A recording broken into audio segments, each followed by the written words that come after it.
Let me ask you something. Have you ever watched your horse spook, react to something out of the blue, and without going straight to the what is wrong with my horse, that bloody pigeon, or there must be something wrong with the tack, what if it was you, the rider? Now, I'm not saying you're doing anything wrong. Trust me, I've been there.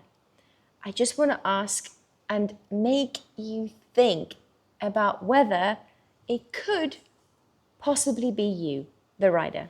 After years of treating horses, working with riders all across the world, I've recognized one undeniable pattern. Your horse is responding to your nervous system, your patterns, and whether or not you're actually present.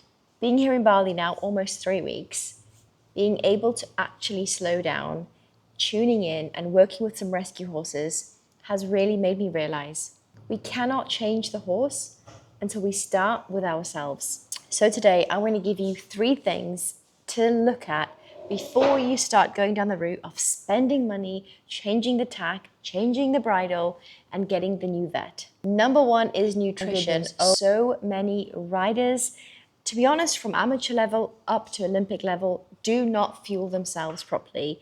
The most common pattern that I've seen is skipping breakfast, saying that you're too busy to eat, relying on coffee, recognizing that it's about 3 p.m. and you've had up to 5 cups of coffee and maybe a couple of biscuits with the farrier, but not eaten a single thing. And you think to yourself, God, why am I gaining weight? Why am I feeling so stressed when I don't really eat?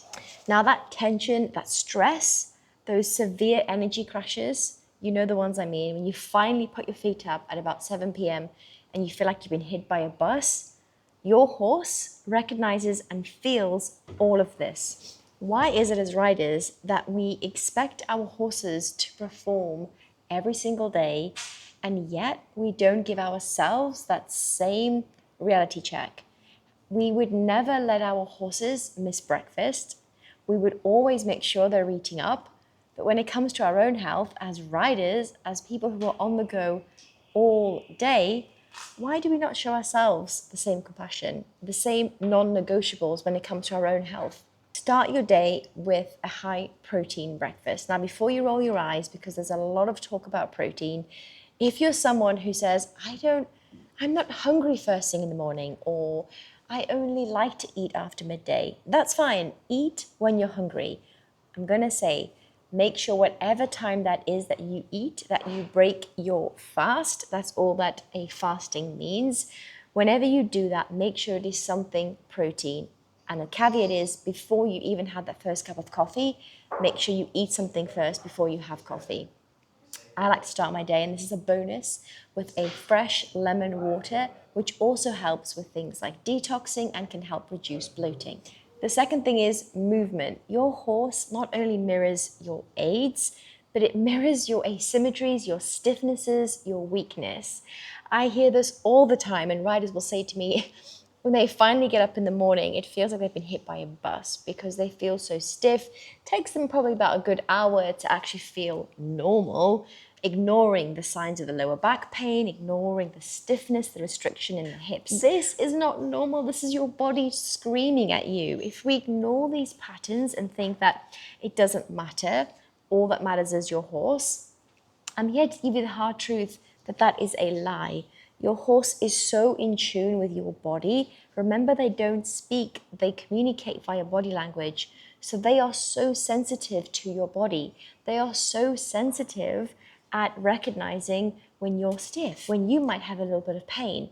And I even know some horses that have taken it to this extreme where they have refused to jump. This is true. They have refused to actually jump. And despite going through a full vet examination after the owner spent thousands and thousands of pounds trying to understand why this horse wouldn't jump, the final last resort was a very talented lady who could communicate with horses in her own way. And she said, this horse is telling me that she doesn't want to jump with you because you have knee problems. Again, before you roll your eyes, the rider was like, are you kidding me? I don't have knee problems. I'm under 30. This is impossible. The communicator said, well, what have you got to lose? She went and had an MRI on her knees, and she had inflammation on both her knees. This is true. This happened when she had her knees treated. Guess what happened? The horse started jumping. So this is not just woo-woo, this is true. Your horse recognizes and feels all of your pain. And the third thing I like to call in true self-mastery is called the brain gym. Basically, your ability to manage stress, okay? Remember, the horses, they pick up on everything. They pick up on your nervous system as an aid. Now, if you're someone who says, I'm so calm, I'm relaxed, but deep down, you're extremely stressed, you're anxious, guess who's going to mirror that? Your horse. Okay, so this is what I can help you with, and this is what I will show you in my free guide I'm going to gift you at the bottom of this episode. Comment below the word rider blueprint, and I will send that across to you. Stress management as riders, do you know what, as for everyone in life, is so important and it is so overlooked. Imagine if we were taught how to manage stress in life as a child, where we would be today. Because as we get older, responsibilities only mount up, situations in life happen, it's unpredictable, which affects our emotion, affects our experience in life. The horse, our horse, picks up on this stress. So by giving you I'm a practical girl, practical strategies to help with stress management, and I call it the brain gym, you'll be able to not only show up a better version for yourself, your horse will pick up on that and you will become a better partnership together. Now, if you want to dive deeper into these areas, I've created a free blueprint, rider blueprint below. Just comment the words below, or if not, just send me a message. I'm happy to send this across to you. In this, I'm going to go into more details about the 3 things I shared with you today: nutrition, movement, and brain gym.